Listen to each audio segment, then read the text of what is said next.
You don't really know much about Halloween.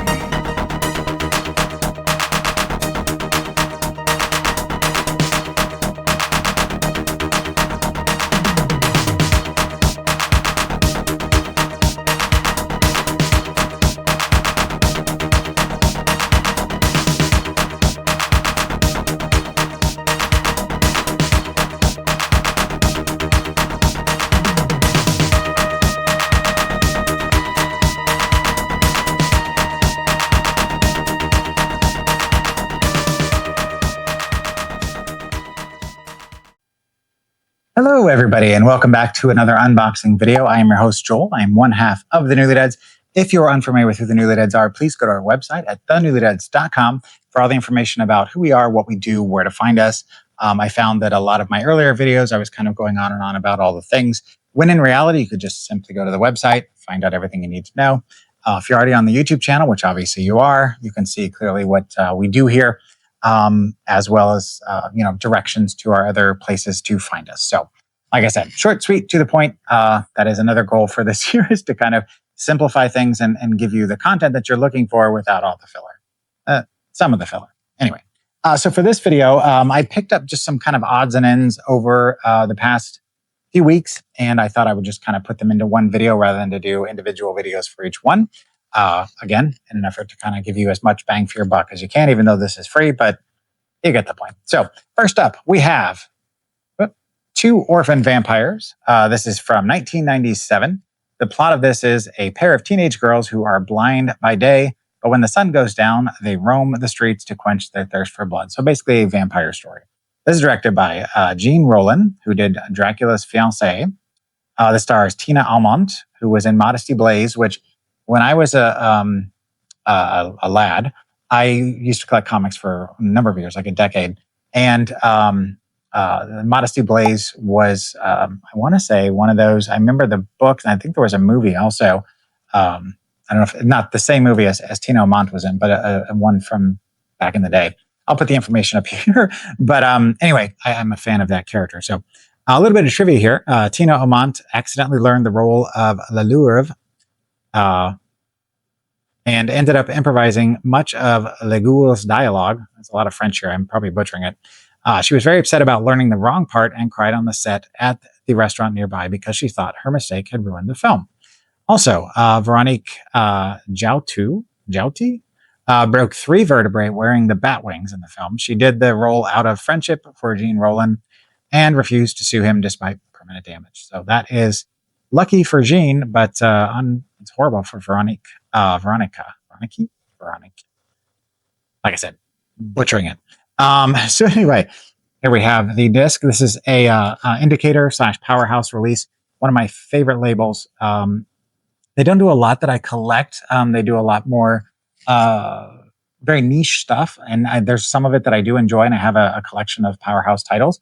But the work they do on them, both the set itself is a nice hardbound case, as well as their refurbishing of the films and the content they create with it, is bar none some of my favorites out there. So this included this is a limited edition, so it's got a numbered print there, and then it includes, this was on the top with on the bottom with the indicator powerhouse rainbow there. And here we have the disc, and I don't love these cases because if something happens to them, it's a little hard to replace it because it is just cardboard with plastic on the inside. So on the inside, you have an image from the film as well as the disc itself. This is a Blu-ray copy. And you have on the back, you've got another shot from the film. This looks to be, and I don't know that it's like a true shot on video film, but it looks to be a pretty, it's close to video. If it's not digital, I'm not sure. Based on the time when it was made, it definitely is not, super high quality in terms of like what they used for shooting. So got a shot from the film. On the back, you've got Jean there. Inside, I know there is some stuff that is a little questionable, so I'm going to probably refrain from showing you too much because I just saw, but this, some things you shouldn't see on YouTube. But this gives you basic information about the film. And like I said, Indicator Powerhouse does just amazing work in terms of what they provide you. and I got a really good deal on this. I am not a huge, I'm not real familiar with Gene Roland's work. I know that he has kind of an acquired taste, but I couldn't resist the price, and it's something that I was kind of curious about checking out. So I will see how that goes, and then who knows, maybe I'll expand into other of his films. That was a weird way to put that. Anyway, you get the point.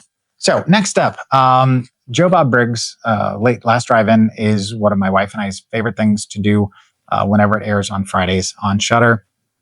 We have a Shudder subscription. We use the crap out of it. But through his Patreon, if you're at the highest level for Patreon, they do produce Blu-rays that they provide. I don't have that level of subscription. It's a little out of my league. But so there are some releases that have already been put out on Blu-ray for The Last Drive-In. With rights issues and everything, of course, that makes it difficult for them to put things out. However, they did for the Shudder just had a 10-year anniversary, and they've been putting out some stuff again. I mean, they put out stuff regularly anyway, but they did finally put out a Last Drive-In, Joe Bob Briggs double feature. These are both films by Joe Lynch. So we have Mayhem from 2017, which I actually have a copy on the shelf already, but not with the Joe Bob commentary. So the plot of this is a virus spreads through an office complex, causing white-collar workers to act out their worst impulses. Like I said, this is directed by Joe Lynch, who did a segment in Chillerama, which is the Adam Green Joe Lynch project with some other directors. It's an anthology film. This stars Stephen Yeun, who you may know from The Walking Dead. A little bit of trivia here. The conversation between Derek and Melanie about the Dave Matthews Band wasn't in the original script. The second film we have on here is Suitable Flesh from 2023, which I've actually seen that episode of The Last Drive-In already. Don't have the film, so I'm glad to have it as part of my collection. The plot here is that a psychiatrist becomes obsessed with one of her young patients, who she later discovers is linked to an ancient curse.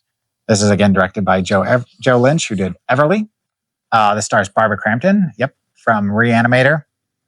A little bit of trivia here. The building used for the exterior shots of Arkham Medical School is the same building used in Reanimator from 1985.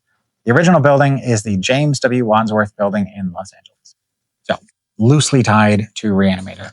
So, here you have the cover. It's a nice cardboard slipcover, which I kind of like it. It probably is a little bit prone to damage, but I like the way it feels, and it looks nice. I like it's a matte finish. On the back, you've got some shots from this. You've got information about the films.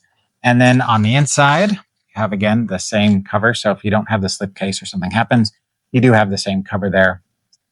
Different background on there, I believe. Nope, same. On the inside, you have the Shudder free trial thing there. Then you have the Joe Bob Last Drive-In. I don't know why I keep saying Lost. The Last Drive-In, one of the promo images for that. And then on the inside, you have, you can see that there, just information about each individual film, which some of that is on the back. They've got the very small print. So if you're somebody who potentially needs glasses, I don't know who you're talking about, then you may be familiar that it is kind of hard to read that sometimes. So it's nice to have that extra bit on the back. So let's move that. So the other thing that I got this through Grindhouse, which Grindhouse is it? I'll put it up here. I can never remember how they list it, because there's Grindhouse Releasing, which is a production company, and then there's Grindhouse is a video. I don't know. Like I said, I'll put it up here, but I like to buy stuff through them because a lot of times their prices are even better than getting them directly through the production company. But they're distributors, so they're independent. They're not linked with any major chains, and of course, I like to support that. So I was hoping to get this at some point, and I saw a good deal, and it was starting to kind of disappear, and I wanted to grab it before it was gone. So we have Shaw Shock. This is the Shaw Brothers Horror Collection Volume 1, which, yes, I know, Vinegar Syndrome has put out Shaw Scares, which includes one of the films on this. I don't know how that's going to play out as they get further into this series, but we'll take it one release at a time. So the first title on here is The Oily Maniac from 1976, which is the one I'm most excited about. The plot of this is that a crippled man takes revenge on criminals by using a magic spell that transforms him into an oily monster superhero. Sounds a little bit like Toxic Avenger. This is directed by Meng Hu Ho, who did The Flying Guillotine. And this stars Danny Lee, who was in The Killer and City on Fire, which are both being released by Shout.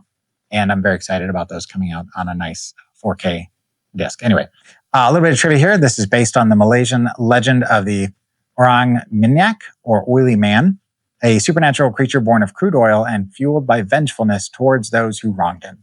The film is a highly fictionalized take on the myth by the Shaw brothers in their studio. Excuse me. The second film we have on here is Seeding of a Ghost from 1983. This is about a Hong Kong taxi driver's life, which horribly falls apart after accidentally hitting a sorcerer with his cab. He decides to seek the sorcerer's help to turn the curse on his enemies at the expense of his own life. This is directed by Kyun Young, who did The Image of Bruce Lee, and stars Norman Chu, who was in Iron Kung Fu Fist. No specific trivia on that one. And then the last one we have on here is Sex Beyond the Grave from 1984. This is about a woman who is essayed and murdered during World War II. 40 years after, she returns to haunt her persecutors from the Tao Tao mansion. A professor and his family move into the house only to have the spirits take their son. This is directed by Chun Kyung Chi, who did Guys and a Cop. Sounds interesting. And is also directed by Tae Hang Lee, who this is their only credit. This stars Tony Liu, who you may recognize from The Way of the Dragon, The Big Boss, Fists of Fury, a lot of Bruce Lee stuff. So quite a pedigree there. Here on the cover, we've got this wonderful cover. On the back, you have information about the 3 films and kind of what this collection is about. And on the inside, you have individual discs for each of the films. So they each get their own separate disc, which is nice. And then on the back, you can see here, maybe don't take off the other ones, but you can see they show some of the other releases that are available on this. So that is it. Short, sweet, to the point. Thank you so very much for watching. We do appreciate it. In 2025 and 2026, our goal is to grow the channel. So please like, share, and subscribe with any other like-minded individuals who would enjoy this content. We very much would appreciate it. And remember that tomorrow is not guaranteed, so don't forget to unbox your heart. We'll see you soon. Should be done, you see, between the real and the unreal. The dead might be looking in. Halloween, the festival of Samhain.